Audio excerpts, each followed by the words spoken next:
Hey y'all, this is Cindy. I'm the Tireless Tangler. I want to welcome you back to the 100 Days of Zentangle Project 2021. Thank you for being with me today and each day on this journey. For today, I'm going to be working on a Renaissance tile, which is a tan color. I'm going to be using my 05 in brown, my 01 in brown, and a pencil and a white charcoal pencil, a regular pencil, graphite pencil, and a white charcoal pencil. Okay, let's get started. Our tangle today is called Pip-in, and it is by Anoeska Waardenburg. Then we did her pattern yesterday, Rega, and this one was also based on her first son's name. And it is it's an awesome pattern. At first glance, it seems to be a ribbon pattern, and it can be. However, it has lots and lots and lots of possibilities. Let me show you some examples from my sketch pad. You can see I want you to get out some scratch paper, or in your sketch pad, I want you to draw some ribbon lines, okay? And we're going to practice making some of these little moon-shaped things. But look here at some of the things you can do. You can curve this. You can decorate these all in different ways. You can put them back to back or forward to forward. This doesn't have to have a top to it. That's not how it is in the step out. It is born on a single element, a single line, and that line can go straight or curve. So I can't wait to play with this on a tile. But before we get started, let's make some practice strokes on some paper. And let me show you how this goes. All right. We don't normally do this, but I think a couple of minutes of practice will help us. I'm just going to use my 05 because it's nice and bold and should work here. All right. So I am just going to draw a set of parallel lines.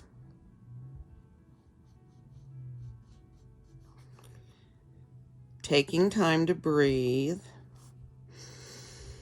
Let's bloody breathe, everybody. Let those shoulders drop down. This is easy to do, but it takes a little bit of practice to sort of get the stroke right, okay? So what we're going to do is we're going to make these partial moon shapes, and I'm not going to lie, I struggled with them too. You saw mine were a little bit weird. But they're going to look something like this. And the first one you put in is going to be just partial and imagined. And so wherever on your tile you should start this is how it will start. Okay. And after that, then you're going to make some more of these. And I have tried this several different ways, and I always get varied results. And so what you want to do is figure out the way that's going to work the best for you, that gives you the best result, and then stick with it. Okay, if you change up your stroke, then these are going to look all wonky, like in my examples. I like to do the top one first, and you're going to get varying results here depending on how you curve it. Okay? If you are more comfortable doing the bottom one first and then adding the top, you can certainly do it that way. All right? So we're going to continue to add these shapes on up this line. Okay? And my suggestion is that you maybe start from the line and decide ahead of time how far away you want this, and then make your curve up. Okay? I think that's how we're going to get our most consistent result. And it's not going to matter if they're a little bit off. This pattern is going to look great in whatever way we end up with it. If they're a little too low down, or if they're too skinny or too fat, or whatever their issue is, it's still going to be cool. All right. And now, of course, we can curve these, which is what we're going to do on the tile. At least that's what I'm going to do. But this is, oh, and in the step out, by the way, let me not forget, she has radiating lines.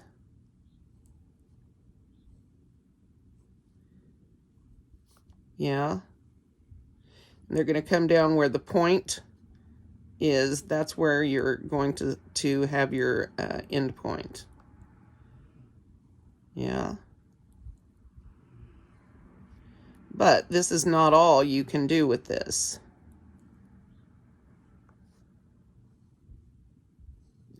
Not at all. All right. So let's get our tile out and get started and see what happens. This is a Renaissance tile, and I think today I'm going to dispense with the border. I need to draw in a different color, don't I?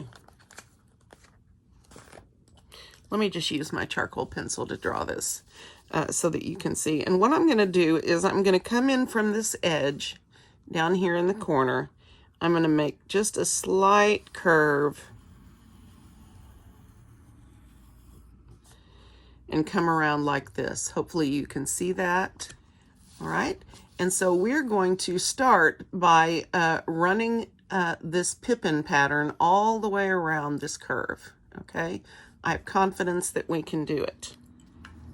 So I'm going to use my 01, and if I feel it needs more punch, like I did yesterday, I may bring out my 05 and see what happens. I'm going to start by redrawing my line, taking some deep breaths. Let's do that again. Oh, much better. Much better. All right.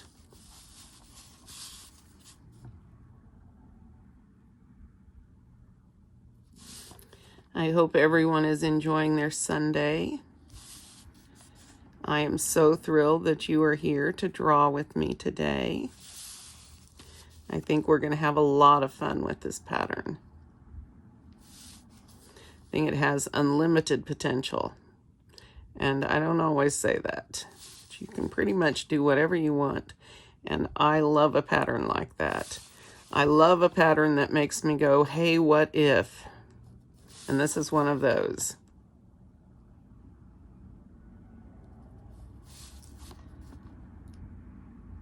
So we're going to hey, what if all over the place here. Slow down. I'm always going to sing that now. Okay, so I'm going to start right here, okay? Right here in the corner. And bring in my first shape.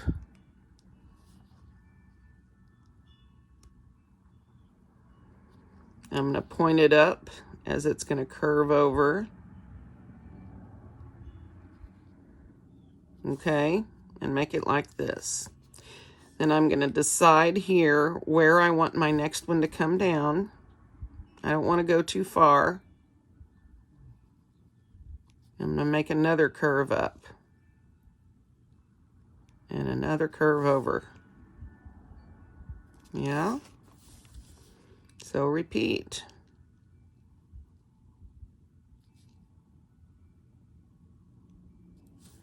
And again, you can make these as large or as small as you like. You can play with their shape if that's what you want.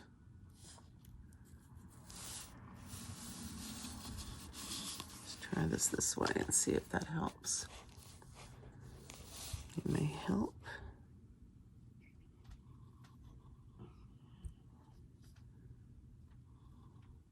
Now, I don't want you to do that, but I needed to change for the camera angle. Well, I'm going to do my low one first, apparently. And again, you can do them as you wish.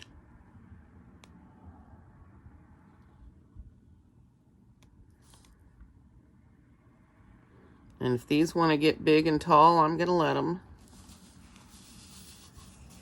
Because as I come around here, then they're going to naturally get smaller, right?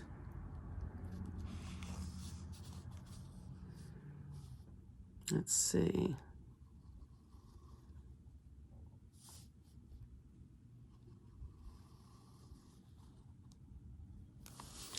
That one wasn't as nice as some of the other ones, but that's okay.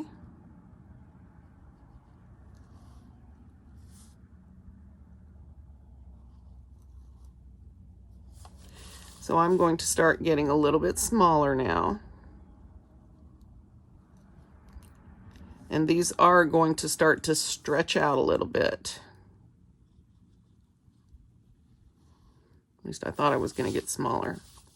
And you can see this doesn't matter if they're a little bit different. This is still going to be very cool when we're finished. Don't prejudge your outcome.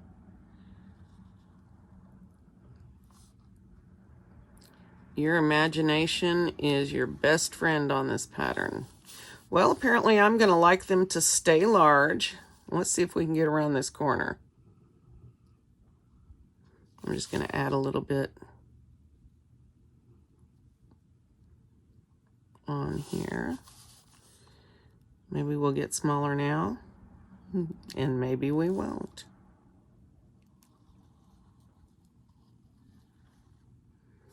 Okay, we're not going for the small, and that's okay. Let me think how I want to finish this off up here. So this is interesting. I started small, got really loud and flamboyant, which is not unusual for me, and that's okay. And let me see.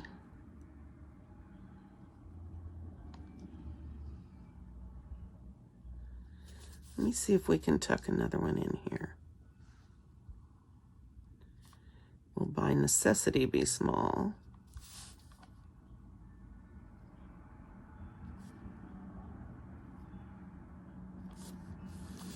Yeah, and I think I want to keep going as long as I can fit these in. My spiral isn't going to be very nicely shaped, but I think it's going to be all right.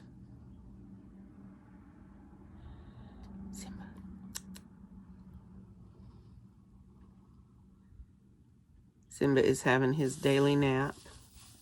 It's always so boring around here when the kid is gone. Let's see. Might as well just finish it off, huh? Simba, I didn't mean for this to be a spiral, but I think I'm just going to bring those two ends together like that. And let's see what I end up with.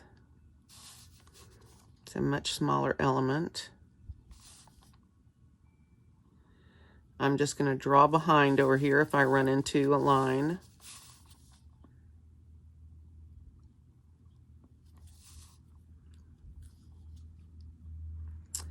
And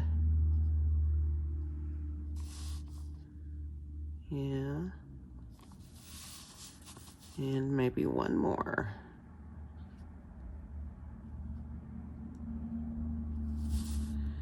All right, now we'll see if we can salvage some of this as we go. All right, so okay, Sim. Okay, so now the question is, where do we want to go from here, right? It's a good question. So I had a lot of good ideas for this, but I like the radiating lines because I can sparkle those. I can every other one fill in I can stripe them. That's what I mean. I can play with that. You can also do that fill, really anything you want on this is the sky's the limit. So I think what I'm going to do though is I'm going to go ahead and treat these with a slight curve and come in here to this point like this. And so I think I need another point here.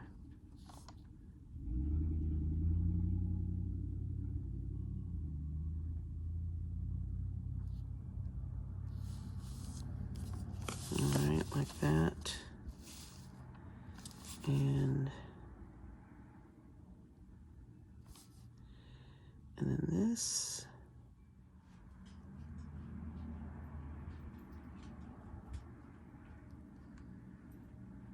Okay, so I'm just going to pretend over there because I can't really fit much in there. I'm going to start with one in the middle and then just curve these all in towards the point. Yeah? So just like this. So I think that's how I want to handle these. And if I want to stripe them, then they're set for that.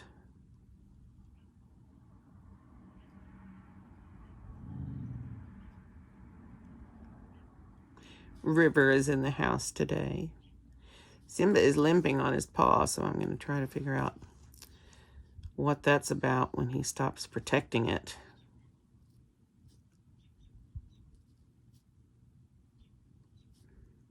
When he was a young pup, he had an accident with a windy outdoor candle that broke, and it cut his femoral artery in his foot, and so he had to have surgery and all this stuff. Poor baby. So he is real sensitive about that paw ever since, and so anytime something bothers it, it's a challenge to get him to let me look. There. Cool, huh? Starting to take shape. Let's turn this way and see where we get.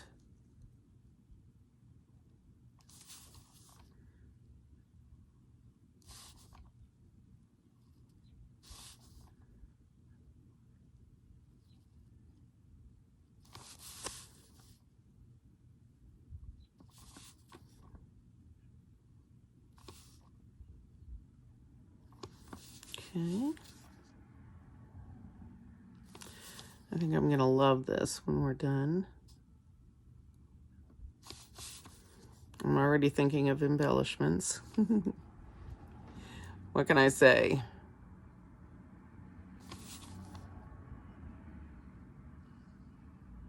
It's all about the decorating.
Okay, just a couple more. This will help sort of identify all of the elements, I think. It will be less of a jumbled mess of lines and more a cohesive thing. I did not mean to let that get out of control, but that's okay. We are going to embrace any problems that come up. If our lines wiggle, we're going to be okay with that. Whatever outcome we get, that's going to be fine. And you're going to like it because our outcome today is going to be fabulous. All right.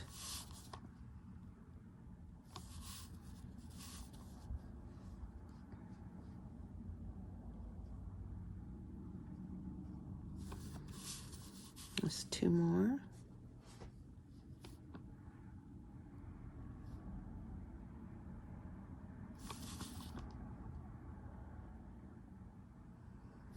We really just need to hint in here of what's going on.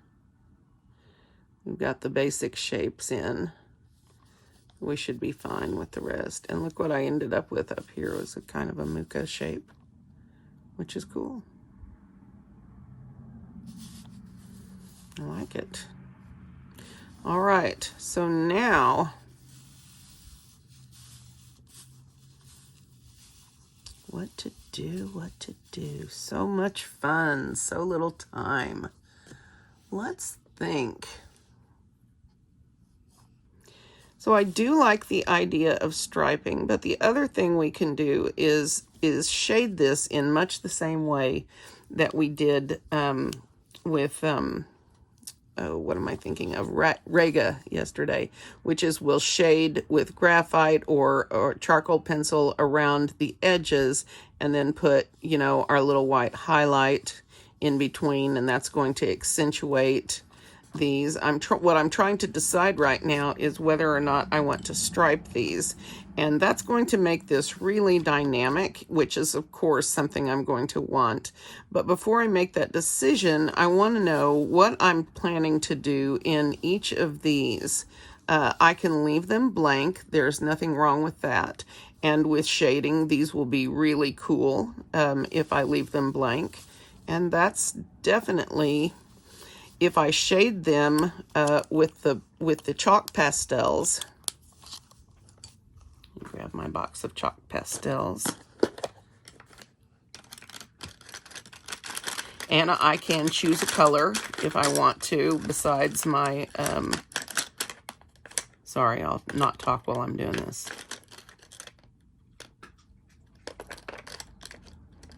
I'm trying to decide what pencil will be the least distracting. Well, I'm going to use the burnt sienna that I used yesterday. I really liked how that looked. But if you were to go around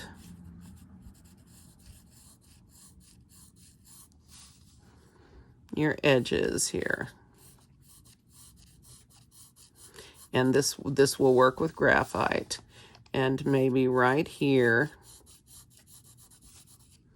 and of course we'll shade there, but that's a different shading thing. And maybe right here, make it dark at the point and dark around here, but we're going to leave a highlight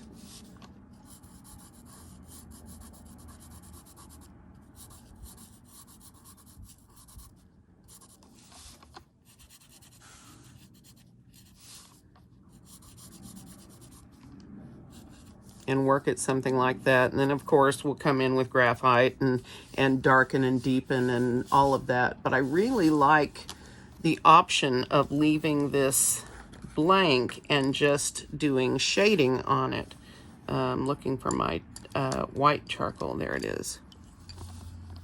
And then we have the option to come back in here with a light color, and I could use another color if I wanted to, but this will be pretty effective. Yeah. Once it's blended out. So the question then is, if I handle this in this way, and you could also, you could aura this and put another pattern in here. You could, oh, there's the thought. You can treat this like you do Mollygon and use any of the fills that we used for Mollygon. And that is an option that I had not considered. And it's kind of exciting because I love Mollygon. And so here what I'm asking myself then is if I do that, is it going to overwhelm the whatever else we've got going on here? So I'm going to do a quick test on this and see what happens, if you guys will indulge me. So I've got these set up pretty much the way that I do on the tile, approximately.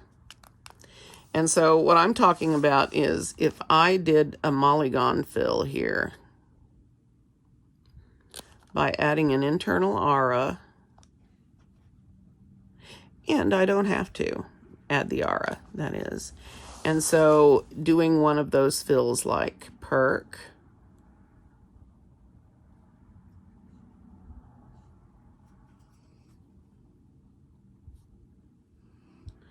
Oh, that would be really dynamic, wouldn't it?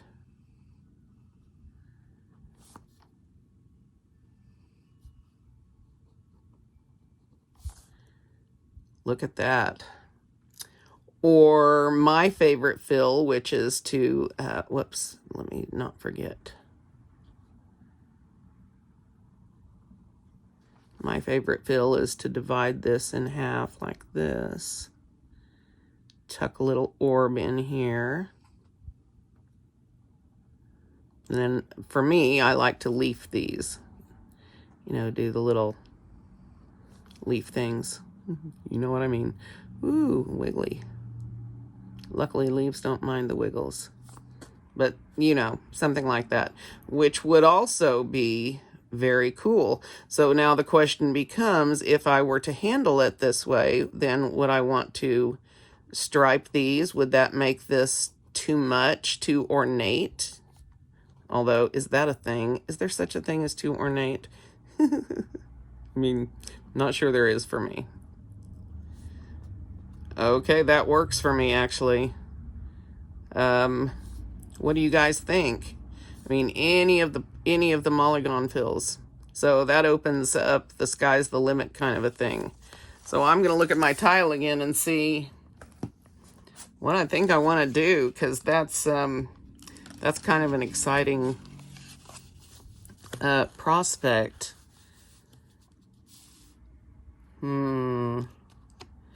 I really liked the way the perk one looked. Okay, you talked me into it, guys. I'm gonna do it. I'm gonna do the Mulligan fill here. See how this looks. Now, I will have to remember to clean my nib since I'm going over that pastel pencil. So if you were using pastels, chalk pastels like I am, make sure that you are cleaning the nib on your pen.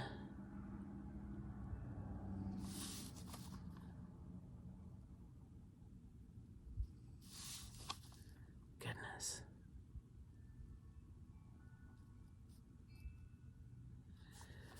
All right, and then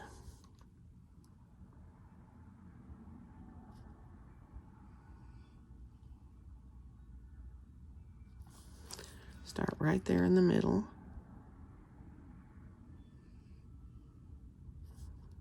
And take my time. See if I can make them kiss the top and the bottom just gently. Not getting in a rush. I am not thinking about the rest of these. I am just focusing on each orb and the occasional nib cleaning. All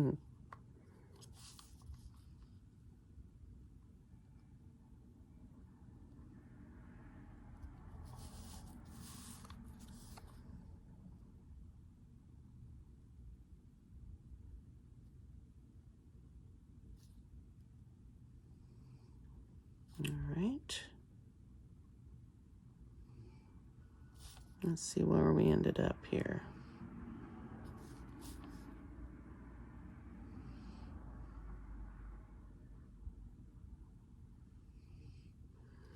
Anytime you feel like the ink on your pen is not flowing well, just wipe it off gently on a paper towel or whatever you've got handy. The key word there being gentle. You never want to scrub with the tips of your pens. You want to have as light a touch as you possibly can. Remember, pushing down inhibits the ink flow. So if you can try not to push, and if you're a pusher and can't seem to stop, then I really recommend you move to a Pip-in. You'll be less likely to wear out your nibs, and I think they will work better for you overall.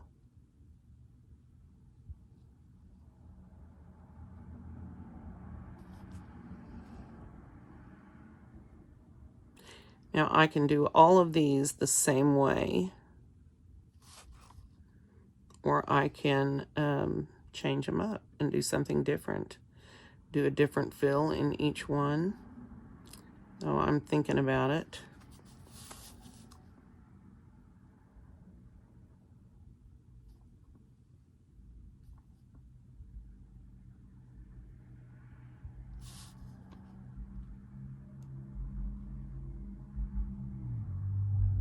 There. So of course the shading will change, but that's what I've got so far. So I'm going to go ahead and do this same thing all the way around, okay? It's going to take some time, and you don't have to stay if you don't want to. But this is what I'm going to be doing for the next few minutes. Just adding auras, adding orbs, and inking the spaces between.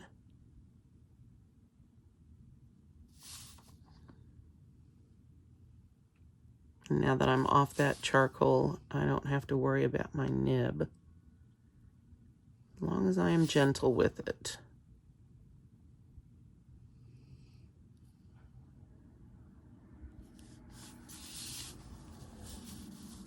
Okay, let's try this.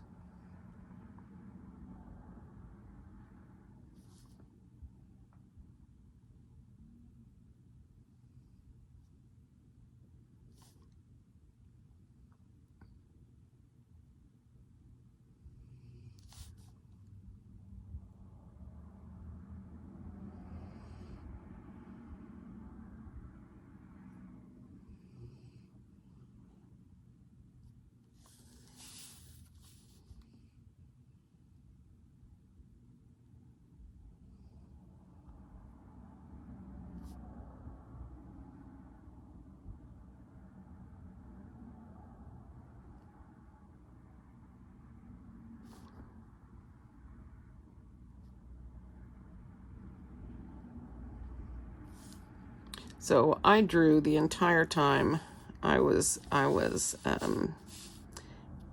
editing, and even after that yesterday, which tells me that my drawing funk is completely gone, and I'm starting to get excited about creativity, which was one of the goals for me for this project, was to sort of get back in the swing of things. So I want to hear from Annette Dirksen. How are you, Annette? You were my buddy in the creative slump there in the beginning. I'm wondering how you're doing. Annette is in Canada, I believe.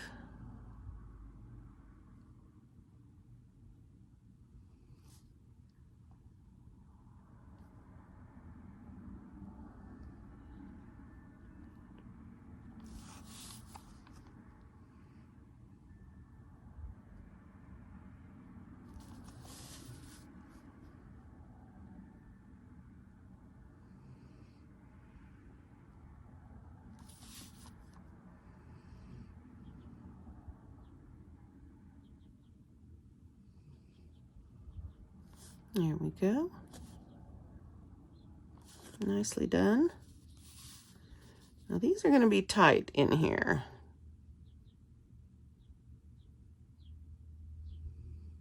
So I'm not going to be able to fit very many in. Very many orbs, I mean.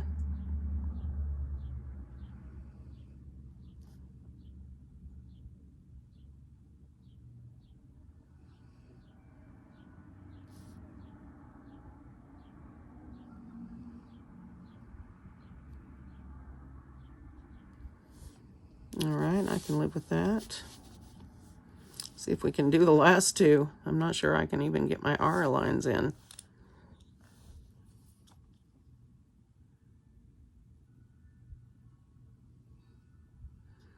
I definitely cannot. So I'm just gonna stick a few sort of orbs on here and hope that they look sort of like they're supposed to.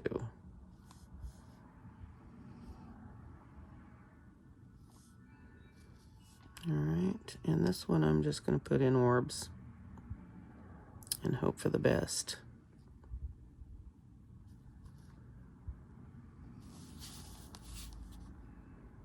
Yeah, we can do that. I'll probably go over these this little double R line. Probably go over that with my 0.5. I think that will help differentiate between everything a little bit better.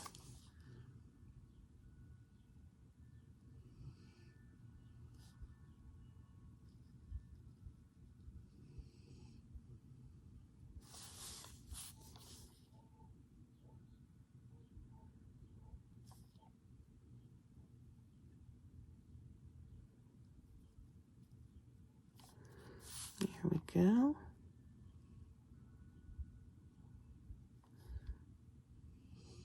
That was kind of wimpy.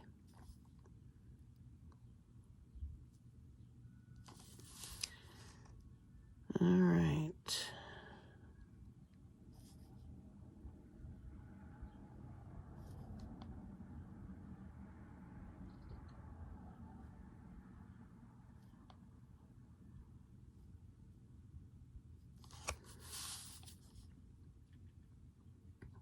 Oops.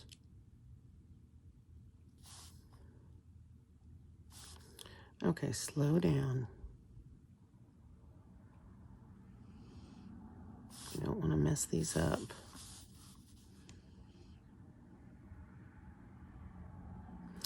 What I meant to say was we want to stay relaxed and not worried about our outcome.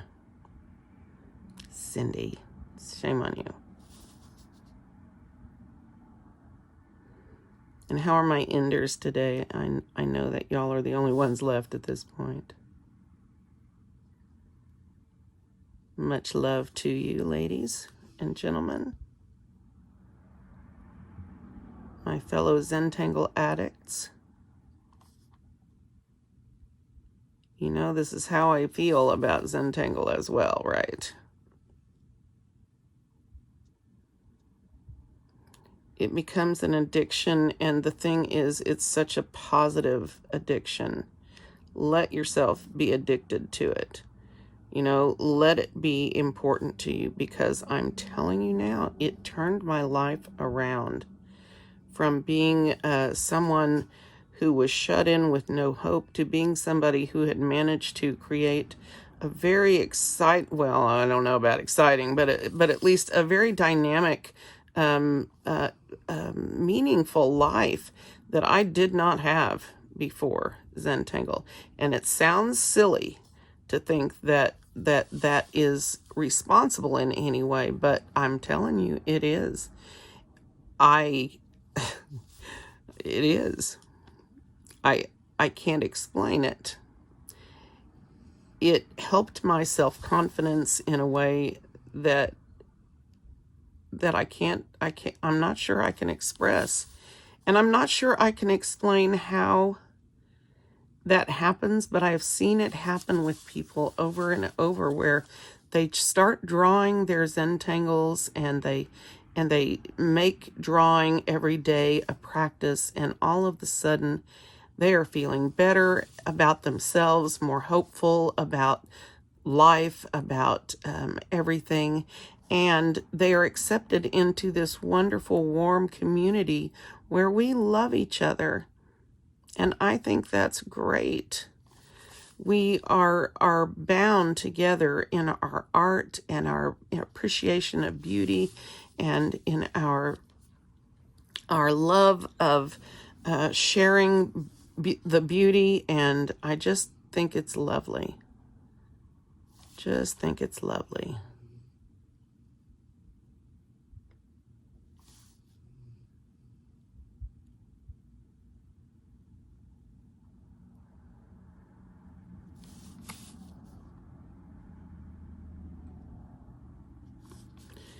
All right.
All right, now just need some orbs. And then I've got some more plans for this baby. Yes, I do. And look here. You see where I left these gaps? I think this looks cool. That's just me, maybe. Just me. But I think it adds, I don't know, dimension, and I'm going to put orbs in here. And it's not going to matter, but still, it doesn't bother me at all. So you guys that are shaking, don't worry about how that looks. It's going to look fine. Okay, Cindy, keep your focus on these orbs. They're supposed to overlap. And yours are not overlapping, which means they're not going to look as good. So let's calm down.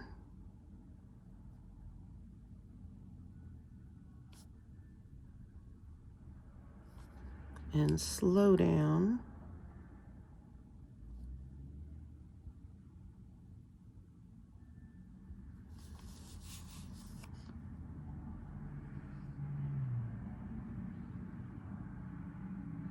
Oh, I'm so relaxed. Can't even explain to you how relaxed I am. No machine guns in the background. Oh, it's lovely. I wish I could get him interested in something besides video games.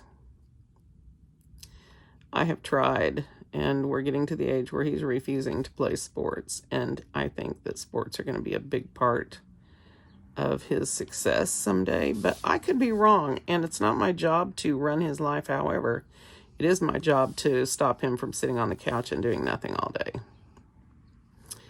So I told him if he wanted to work at his plan of being a gamer and being on YouTube, then he was going to have to put some work in on it. And I meant like work, like every day or four times a week or something, spend several hours working on his goal of being a gamer. Because, you know, I could set up a channel for him easily. That isn't the problem. The problem is, will he do the work that he needs to get things done? Will he be invested enough to not waste my time? And that is the question. And up until this point, he has not. But I think he enjoyed that live stream so much. I mean, thank you guys for being so sweet to him. That is my little sweetie. He is a bundle of trouble all wrapped up in a sweet, cute package. And I love him so much. He is the light of my life, my reason for living, my raison d'être. Is that what you say in French? He is just a beautiful soul. And my goal in life is to keep him that way and not to let him be touched by the ugliness that perhaps might have been his lot if it weren't for me. I'd get myself in trouble, but it's true. And besides, kids know. Kids know where they're safe. They know instinctively where they're loved and where is a good place for them. They know. And he chose to be where he is. He had other options. He chose this family, our family. And I chose him right back. Because, you know, growing up, my dad was in and out of our lives, and when I was 13, he disappeared, and they found his car abandoned on a highway, you know, an hour out of our town, and for 31 years, I never knew what happened to him, and it did something to me. Losing him in that way and not having that influence did something to the way I feel about how children should be raised and the opportunities that they should have and what the things that are important for kids to have, the nurture, the arts opportunities, the sports opportunities, the things that my mom, as a single mom, went out of her way to provide for us. Music lessons, which was pivotal for me, and my sister, and probably my brother as well, even though he ended up in computers. What do you do when you're a genius? I don't know. But it made me extremely sensitive to the things that children need in order to be whole people. And they need a mom and a dad. They need both influences. And if you can't provide that, then my feeling was always you had no business bringing children into the world. If you are not able to provide them the life that they deserve, and they deserve a good life. They're so sweet and so innocent. And, if it goes back to that discussion I was having with myself, and you were along for the ride, about, being strong enough to let your child be adopted by someone else. Wow. I mean, that is love. That is love. You're not worried about yourself. You're not worried about what other people are thinking. You're worried about what is best for that child. And you know that you're not best for that child. And so you have the strength of character to put that child in a place where they will have everything that they need, and hopefully. And that's a brave, brave act. So I don't know how we got off here, but I am determined that my child, I never planned to have children of my own. I had a miscarriage when I was younger, and that was an accident. The baby was an accident. And I had always felt this way. I had not intended to be pregnant. And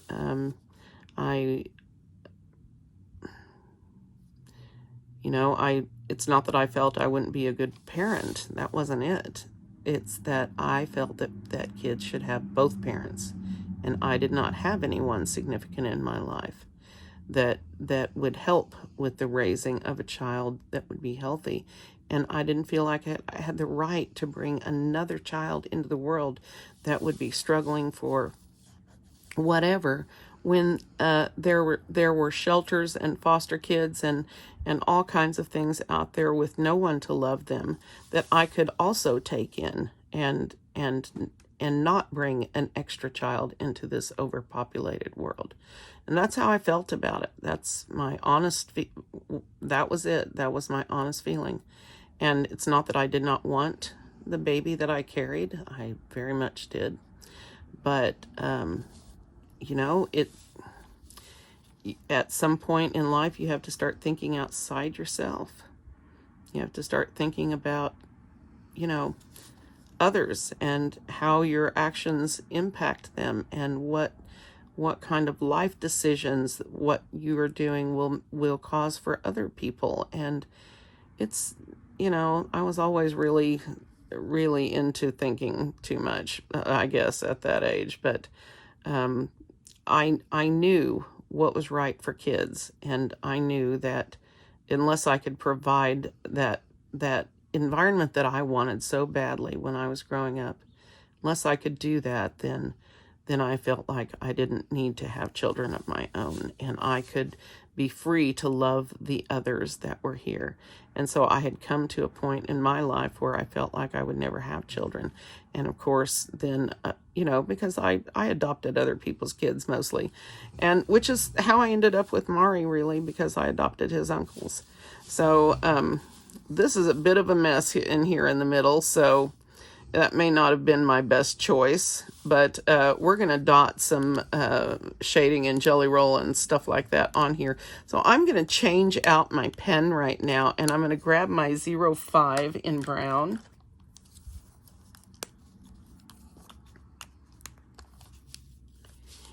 And I think the first thing I'm going to do is go over this outer line here, this sort of ribbon line. Just thicken that up. And then follow that all the way in. Now, once again, I don't know if this is going to help me or not. But we're about to find out, aren't we?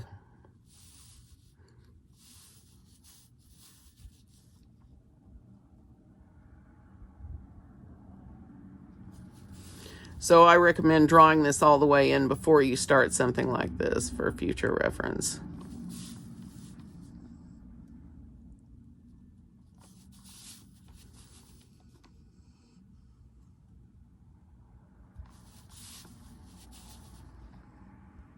Because I did not get a very pleasing curve here.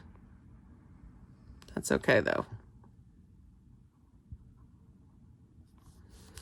I'm going to bring that in like that. Now, okay, the other thing I wanted to do was to put an aura around all of it and see where I end up. So I'm going to do that next.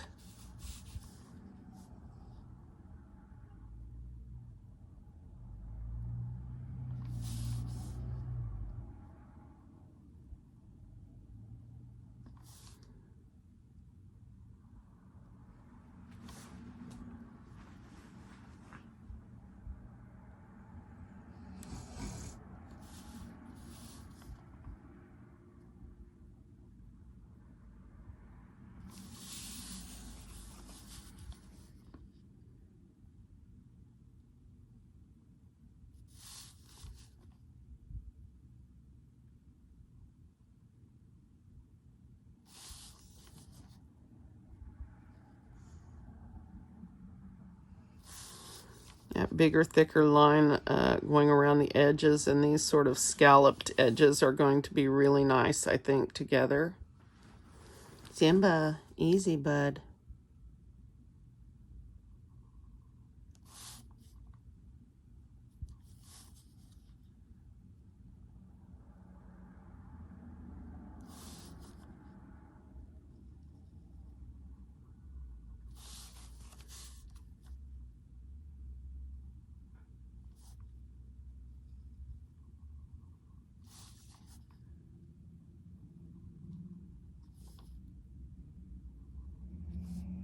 Right.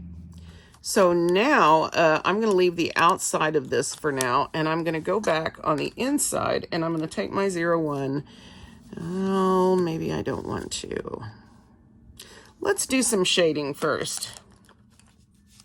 First, I'm going to see if I can't lift this out somewhat. Very carefully. I am going to use some color for shading here.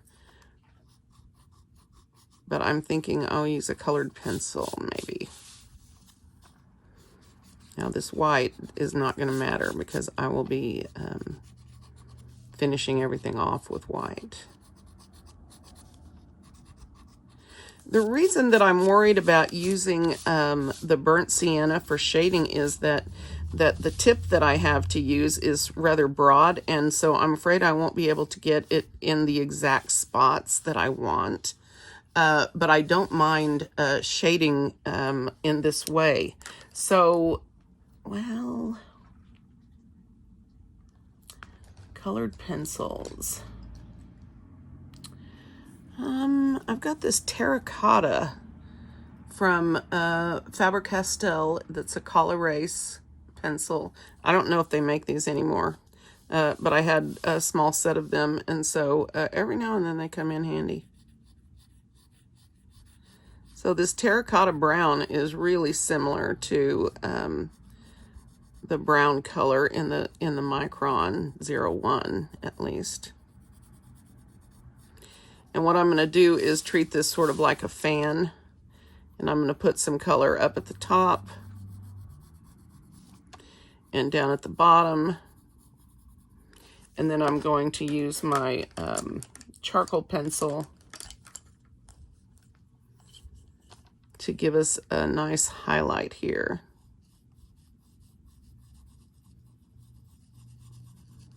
In the middle. We don't need much.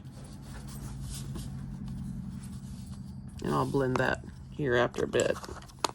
Maybe I can just use my pencil here. Something like this. I think that's going to be really dynamic. And then we can shade up here. And I will probably mix graphite with this. This isn't a very dark color.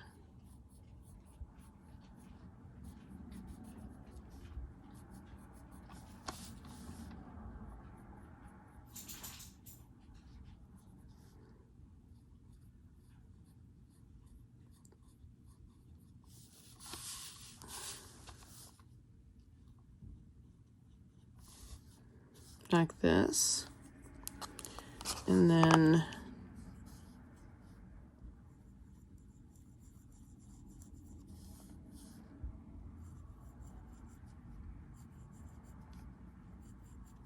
just a touch of white.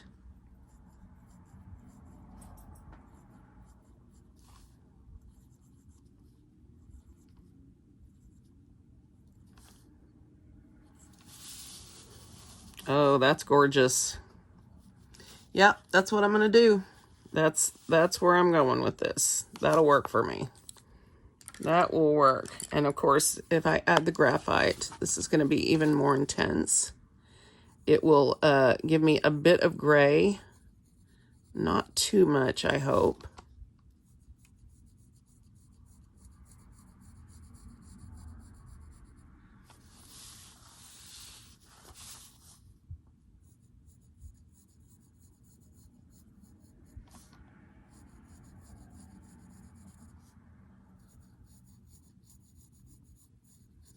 I'm really going to want to shade nicely right here so that we can enhance our overlap right there. And where is my little guy? There they are.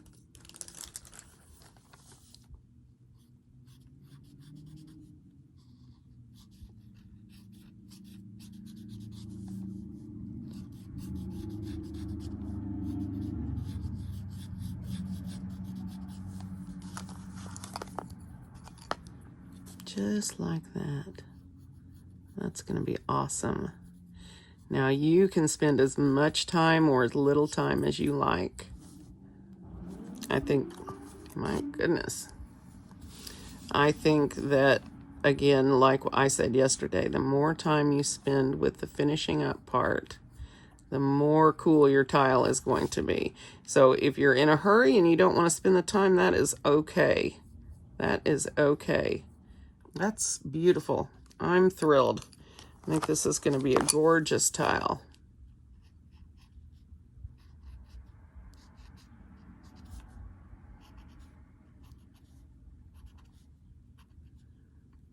So just a little graphite in there with the color makes a huge difference. And so if you've got Varathins, you can choose a Varathin for this. This will work very well. You can use your chalk pastels, and you may not have flattened down the tips of yours so fast as I did. You can use whatever you want, whatever you like. But this is what I'm going to be doing to mine. I'm going to do one more with you, and then I will let you finish on your own. Let's do this big one right here. I'm going to take my color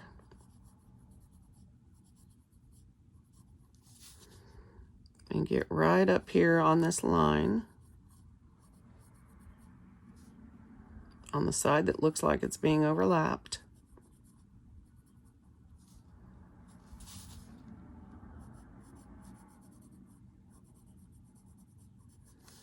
Probably put more on that. We need some shading between elements for sure. that'll be one of my final things, is to really shade darkly between these. But look how gorgeous that is. Oh, I'm so excited. I can't wait to see how this turns out.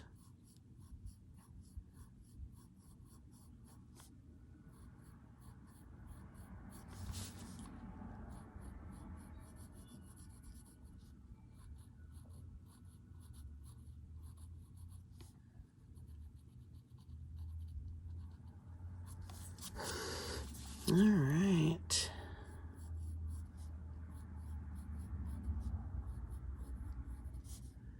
There we go.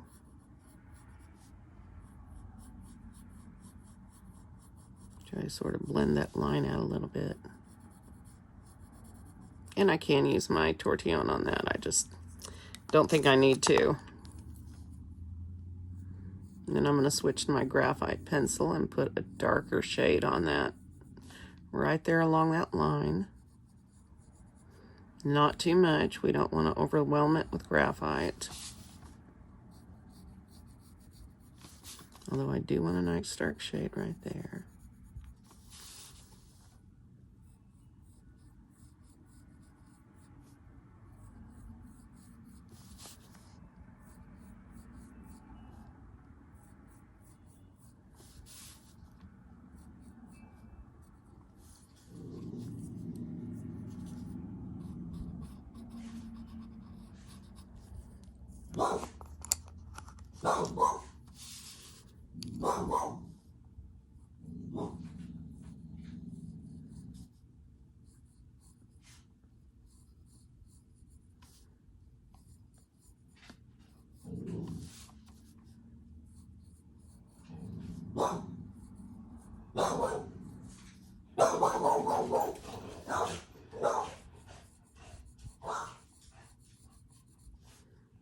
That is one crazy little dog.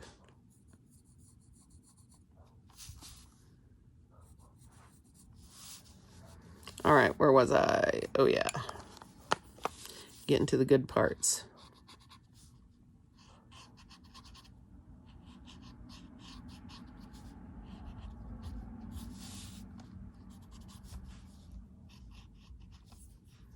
All right, so now let's... You're done, little miss. That's enough barking from you, thank you. I'm not really concerned about how dark this is getting, because I know as soon as I put that white charcoal in, it's going to brighten the whole thing right up. And I forgot one crucial thing here.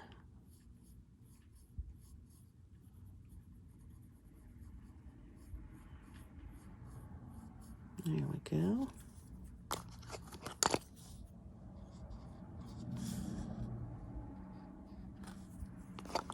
And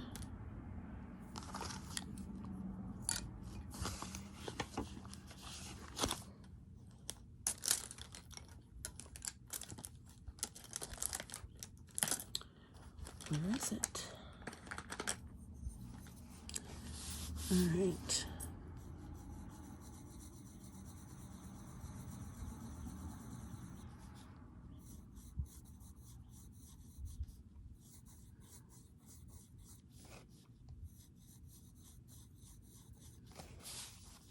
So another reminder, if you're going to work in layers like I'm doing, be very gentle to your paper, right? Don't scrub across it a lot. Don't be rough with your pens or pencils. Don't erase too much. Don't scrub too hard with your tortillon. Just be gentle with it. The more you go over the tooth of the paper, the more likely it is to start to peel up and leave. The more likely it is to get irritated with you. So even on these weird ones, once we get that white charcoal in and get these all orby looking, we're going to have something wow dynamic. What do you guys think? So I'm thinking that I may add little orbs here to the corners where these are. And I don't want to overdo the outside of this, but I might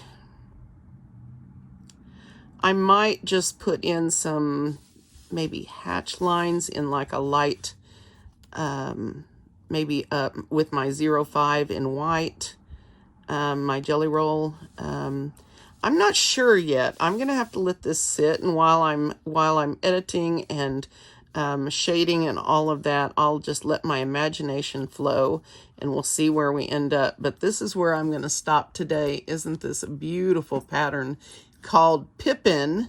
And it is by CZT in the Netherlands, Simba Anoeska Waardenburg. Thank you, Anoeska, for a lovely, fun pattern. I'll see you guys tomorrow.